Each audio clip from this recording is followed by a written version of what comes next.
Assalamualaikum warahmatullahi wabarakatuh. Alhamdulillahirrahmanirrahim. Wassalatu wassalamu ala asyrofil anbiya'i wal mursalin wa ala alihi wa ashabihi ajmain, amma ba'du. Saudara-saudaraku kaum muslimin yang dirahmati oleh Allah, marilah kita melanjutkan pengajian kitab Tanbihul Ghafilin ini, masih tentang bab yang kedua, yaitu tentang mati dan penderitaannya. Kali ini saya akan membahas pada bagian yang ke-9 atau pada bagian yang terakhir.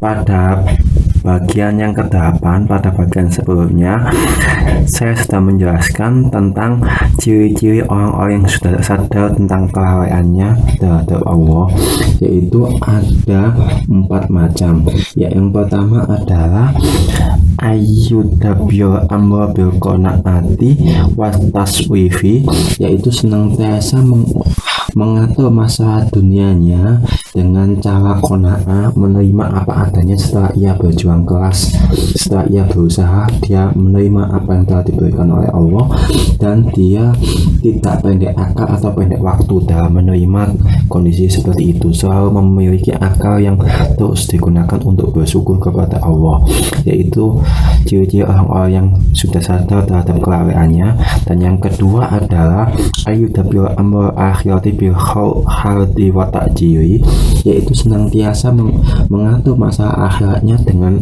segera, dengan menyegerakan ketika ia beribadah kepada Allah, menyegerakan ketika dia puasa, menyegerakan ketika dia sholat, menyegerakan ketika dia berbuat sedekah. Jadi menyegerakan berbuat baik kepada Allah dalam urusan akhirat, dan dia tidak menunda-nunda dan senantiasa memberikan perhatian penuh terhadap masalah akhiratnya tersebut. Yang ketiga, ayyudabil amr dini bil ilmi wal ijtihadi, yaitu senantiasa mengatur masalah agamanya dengan ilmu dan ijtihad, dengan sungguh-sungguh dan keyakinan yang kuat. Yaitu maksudnya adalah dia melakukan masalah agamanya itu harus didasari dengan ilmu. Ia ingin melakukan kebaikan, sholat, berbuat baik kepada orang lain, itu semuanya didasari dengan ilmu agar kebaikannya itu tidak sia-sia di hadapan Allah. Jadi seperti itu. Dan yang keempat adalah ayyudabil amr khalqi bin nasihati wal mudarati, yaitu senantiasa mengatur urusannya kepada sesama manusianya, yaitu dengan cara nasihat dan sabar, yaitu menasihati sesama manusia dengan lemah lembut, dengan sopan santun, dengan sabar, dengan hikmah, tanpa harus bersifat keras, tanpa sifat saling menjatuhkan satu sama lain. Yaitu 4 ciri-ciri orang-orang yang sudah sadar tentang kelalaiannya terhadap Allah. Dan berikutnya ada 5 ciri-ciri orang-orang yang pilihan Allah, yaitu afdalun nas, sebaik-baik manusia, seutama-utamanya manusia itu ada 5 macam. Yang pertama, ayyakuna ala ibadati rabbihi muqabbilan, yaitu menjadikan amalnya senantiasa giat dan tekun beribadah kepada Allah agar mudah diterima oleh Allah. Dia senantiasa rajin, giat, tekun beribadah kepada Allah. Dan yang kedua adalah ayyakuna naf'ihi lil khalqi dhahiran, senantiasa memberikan manfaat kepada sesama manusia dalam hal yang nyata, baik memberikan sumbangan hartanya, memberikan sumbangan ilmunya, memberikan sumbangan tenaganya, pemikirannya, memberikan manfaat bagi manusia dalam hal yang nyata. Dan yang ketiga adalah ayyakuna nasu min syarri aminin, yaitu menjadikan manusia dari keburukannya itu aman. Jadi dia tidak menjadikan keburukannya itu menjadi hal-hal yang membahayakan bagi sesama manusia, bagi saudaranya, bagi tetangganya, bagi keluarganya. Senantiasa menjadikan rasa aman bagi orang-orang yang ada di sekitarnya.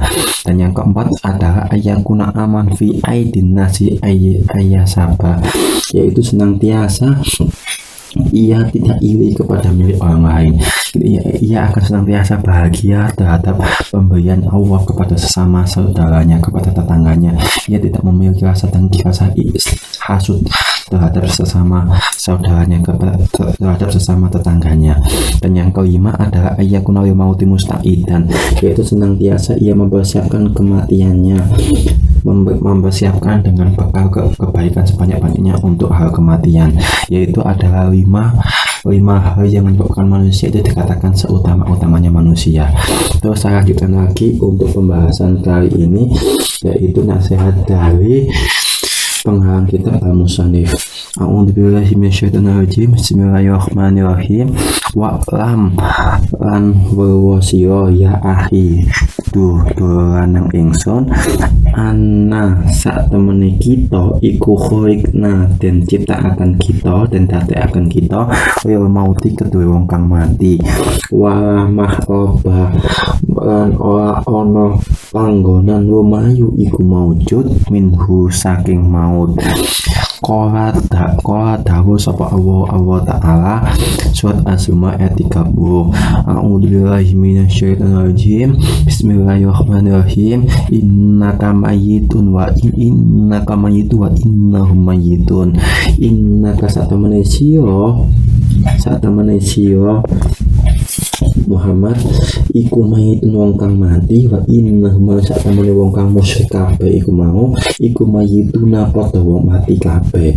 Jadi ini nasihat kepada pengarang kitab kepada kita semua bahwa mengertilah wahai saudaraku, sesungguhnya kita manusia itu diciptakan untuk kematian.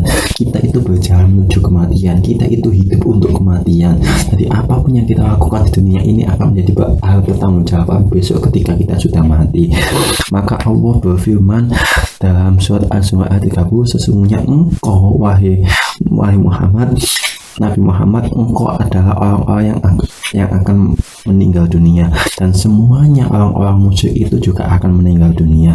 Jadi apapun yang kita lakukan itu semuanya akan dipertanggungjawabkan ketika kita sudah mati nanti. Jadi kita semua pasti akan menuju kepada sebuah kematian, sehingga bersiap-siaplah terhadap kematian itu maksudnya. Dan dalam ayat berikutnya dalam surat Al-Ahzab ayat 16 dijelaskan, Allah berfirman, A'udzubillahi minasyaitonirrajim. Bismillahirrahmanirrahim. Qul yanfa'akum al-firaru in fa'altum minal mauti awil qadar. Yang artinya adalah katakanlah dawa sira Muhammad ayen fa'akum ora bakal manfaati ing sira kabeh opo alfiralu melayu infaltum lamun melayu sira kabeh minal mauti saking mati awil qatwi utawa dan pateni. Jadi tidak akan bisa memberikan manfaat bagi kamu semua, kata Allah, jika engkau lari dari sebuah kematian, baik engkau meninggal maupun engkau dibunuh. Engkau tidak akan manfaat dari itu semua jika engkau meninggal lari dari sebuah kematian, karena engkau pasti akan menghadapi kematian itu sendiri. Itu maksudnya. Terus saya lanjutkan lagi nasihat dari pengarang kitab, fawajibu mongko utawi kang wajib ala kulli muslimin ing ngatasi saben-saben wong kang Islam iku al istidadu gawe persiapan sapa muslim lil mauti kono gawe kematian qabla nusulihi ing dalam sadurunge temuan apa mati. Jadi maksudnya adalah wajib bagi kita setiap umat Islam semuanya untuk mempersiapkan datangnya kematian, yaitu dengan bekal amal kebaikan sebanyak-banyaknya sebelum datang kematian itu sendiri. Karena ketika sudah datang kematian itu, maka kita tidak akan bisa menguranginya lagi untuk hidup di dunia. Seperti dalam surat Al-Baqarah ayat 94 sampai 95, yaitu Allah berfirman, A'udzubillahi minasyaitonirrajim. Bismillahirrahmanirrahim. Fatamannaw mauta in kuntum shodiqin wa tamannawhu abadan bima qaddamat aydihim. Yaitu yang artinya adalah Fatamannaw mauta mongko padha ngarep sira kabeh al mauta ing pati ing kuntum lamun ana sira kabeh iku sadikina wong kang padha bener kabeh. Wa yatamannaw lan ojo bakal padha ngarep sapa Yahudi hu ing pati abadan ing dalam selawase bima kelawan barang sebab dosa fakot damat kang wis dinginaken apa aidihim tangan-tangane Yahudi. Jadi maksudnya adalah jika engkau termasuk orang-orang yang benar, orang-orang yang beriman kepada Allah dan Rasulnya dan beriman kepada hari akhir, maka engkau akan selalu berharap tentang datangnya kematian. Sedangkan orang-orang Yahudi, orang-orang yang tidak mau beriman kepada Rasulullah dan Allah dan Rasulullah kepada hari akhir dan kepada hari akhir, maka ia tidak akan berharap tentang kematian karena ia takut dengan dosa-dosa yang ia lakukan karena tidak mau beriman kepada Rasulullah. Itu alasannya mereka takut terhadap kematian karena terhadap banyaknya dosa yang ia lakukan. Kemudian penjelasan lagi dari pengarang kitab yaitu Fatabayana mongkona wis nerangaken sapa Allah Ta'ala anasodiko sak temene wong kang temen iku ya tamannau ngarep sapa sodik al mauta ing mati wa anal kazib sak temene wong kang bujui iku ya firu melayu sapa kazib minal mauti saking kematian min su'i amalihi kono eleke amale kasib wi ana mukmina kono sak temene wong kang iman minas sodiko iku teman-teman wong kang saking wong kang bener wong kang temen kodis tak ada nggawe persiapan sapa mukmin ya mauti maring kematian.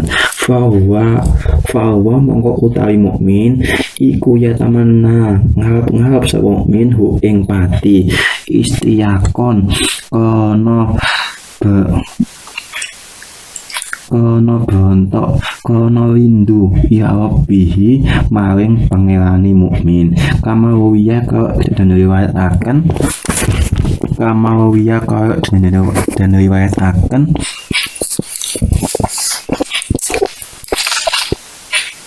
an Abi Darda saking Abi Darda radhiyallahu an.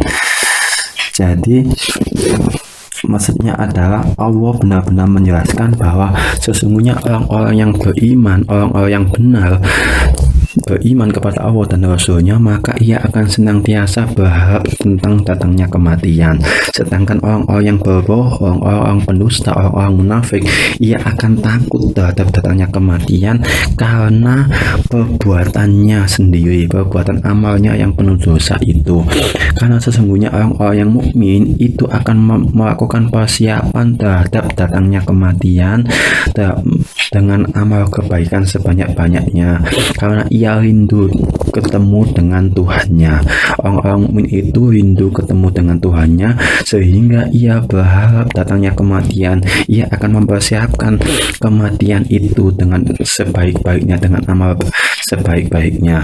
An Abi Darda kama waya kalau diriwayatkan an Abi Darda saking Abi Darda radhiyallahu an annahu sak temen Abi Darda iku qala dawu sapa Abi Darda uhibbul faqra demen ingsun al faqra ing fakir tawaduan kono andak asal lirobi maring pangeran ingsun wa uhibbuhan temen ingsun al marado ing lara takfiran kono nglebur ingsun khotoya maring pira-pira kesalahan wa uhibbuhan temen ingsun al mauta ing mati istiyakon kono rindu ingsun ya Rabbi maring pangeran ingsun.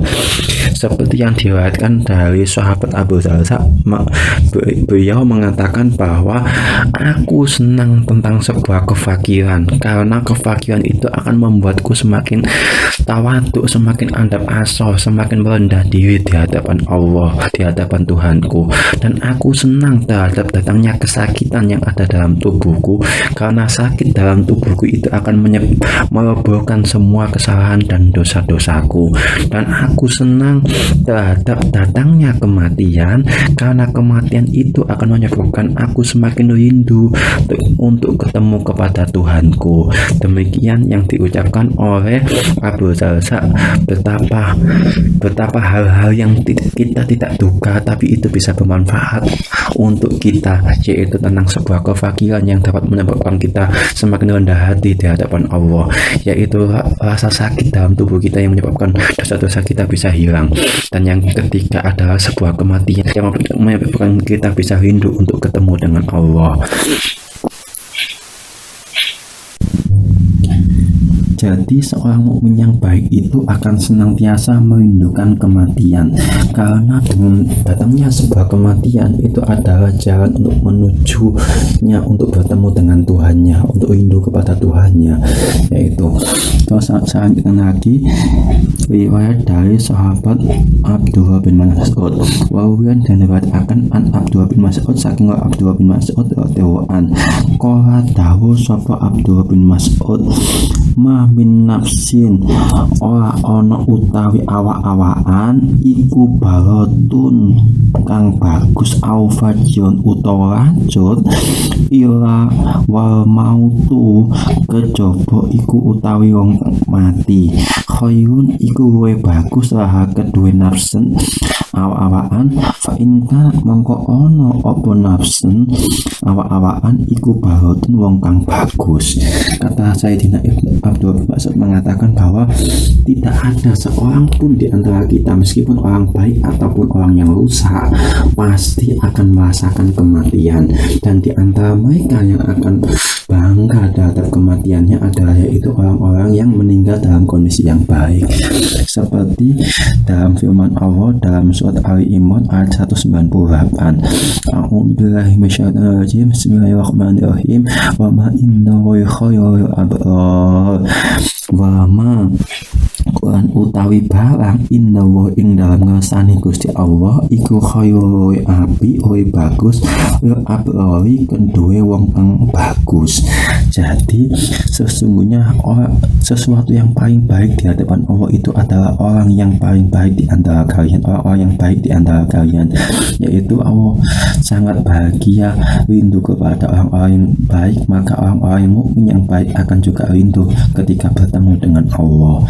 Gitu. Sedangkan dari orang-orang yang fajir dalam surat Ali Imran ayat 178, A'udzubillahi minasyaitonir rajim, bismillahirrahmanirrahim, innamanum riyahum yazdadu isman walahum azabun muhin.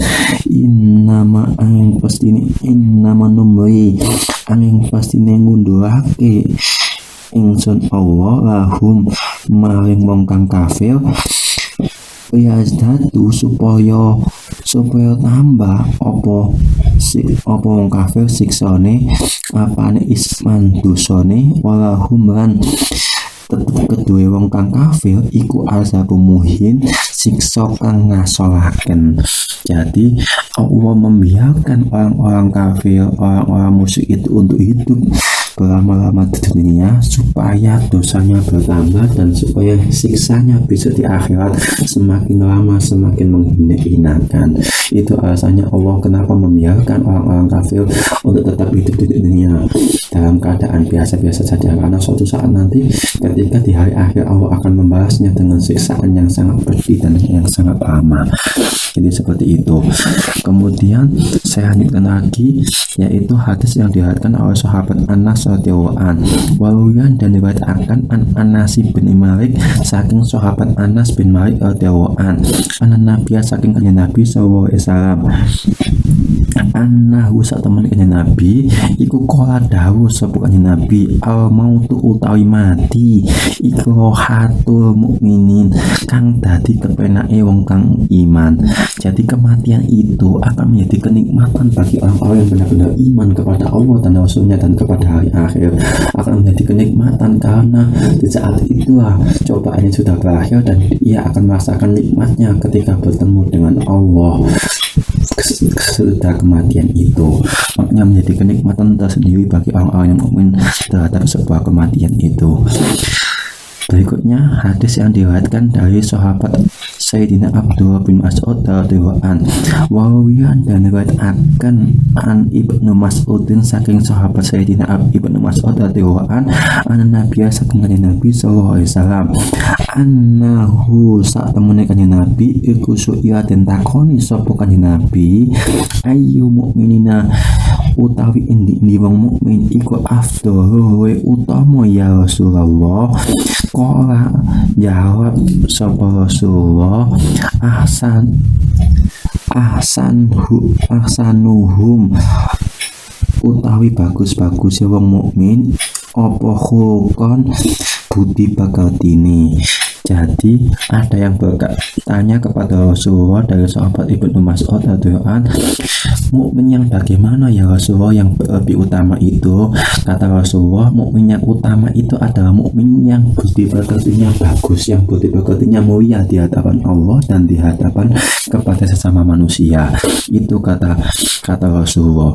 Dan dalam riwayat yang lain, fakihah mengkon dan ucapaken wa ayyu mukminina utawi ini wong mukmin ya Rasulullah iku yasu we pinter. Dalam riwayat lain ada mengatakan bahwa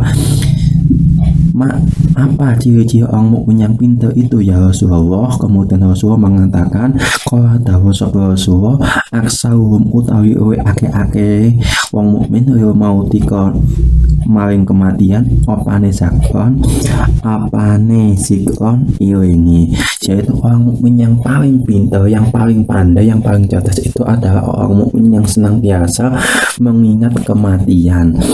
Wa ahsanuhum lan luwih bagus-bagus wong mukmin lahu maring kematian mau apane istidadan persiapane.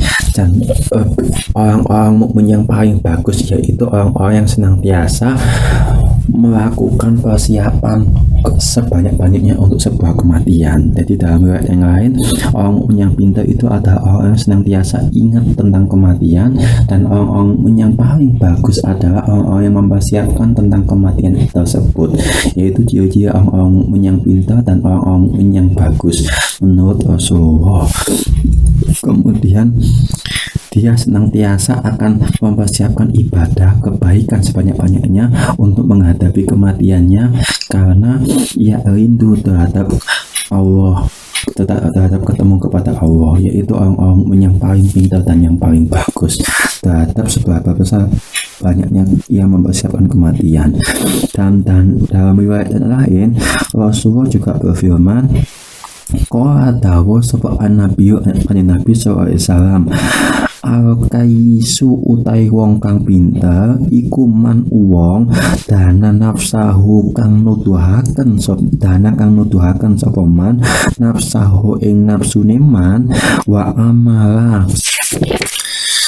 amilalan agawe sapa man lima kono barang bakal mauti kang tetep ing dalam sakwise mati. Jadi orang-orang yang pintar, paling pintar di hadapan Allah dan di hadapan Rasulullah itu adalah orang-orang yang mukmin yang senantiasa dia mengatur hawa nafsunya untuk senantiasa mencegahnya dari hal-hal yang buruk karena ia ingin mempersiapkan amal kebaikannya untuk hal-hal kematian itu. Jadi ia mencegah hawa nafsunya dari hal-hal yang buruk dan ia senantiasa melakukan perbuatan hal-hal yang baik untuk mempersiapkan kematiannya itu. Itu orang-orang yang mukmin yang pintar menurut Rasulullah. Dan wal ajiu utawi wong kang apes, orang yang lemah yaitu iku man wong akan ngetutaken sapa man nafsu ing nafsune man hawa ing kesenengane nafsu wa tamanna lan arep sapa man Allah ing atase Allah taala ala amaniya ing pira-pira pengarep yakni ngrasakaken sapa nabi al-mafiyata ing pangapurane Gusti Allah. Yaitu orang-orang orang-orang yang lemah, orang-orang yang pikirannya lemah, orang-orang yang pikirannya sempit, yaitu orang-orang yang senantiasa mengikuti hawa nafsunya dan ia tidak mau melakukan perbuatan baik sebanyak-banyaknya untuk sebuah kematian, sehingga ia hanya berharap tentang pengampunannya Allah saja dari hal-hal keburukan nafsu yang ia lakukan. Ia tidak mau berusaha untuk berbuat kebaikan, dia hanya berharap saja. Seharusnya orang-orang mukmin yang baik dan pintar itu selain ia berharap tentang ridho dan pengampunannya Allah, ia juga harus berusaha untuk melakukan kebaikan sebanyak-banyaknya agar bisa semakin dekat kepada Allah. Tidak hanya berharap saja, tapi ia berusaha dan berharap kepada Allah. Itu adalah ciri-ciri orang-orang yang pintar, yang cerdas di hadapan Allah dan Rasul-Nya. Ia senantiasa berusaha untuk melakukan kebaikan sebanyak-banyaknya untuk mempersiapkan kematian, dan ia berharap tentang ridho, rahmat dan pengampunannya Allah. Dia harus melakukan hal-hal secara dua-duanya, yaitu berusaha melakukan kebaikan sebanyak-banyaknya dan berharap tentang ridho, rahmat dan pengampunannya Allah. Itulah sebaik-baik orang mukmin, sebaik-bintang-bintangnya orang mukmin, senantiasa mempersiapkan kematiannya dengan bekal amal kebaikan sebanyak-banyaknya. Demikian yang dapat saya sampaikan pada pertemuan kali ini pada bab mati dan penderitaannya. Untuk berikutnya insya Allah saya akan menjelaskan tentang siksa kubur dan penderitaannya. Kurang lebihnya saya mohon maaf yang sebesar-besarnya. Wabillahi taufiq wal hidayah. Wassalamualaikum warahmatullahi wabarakatuh.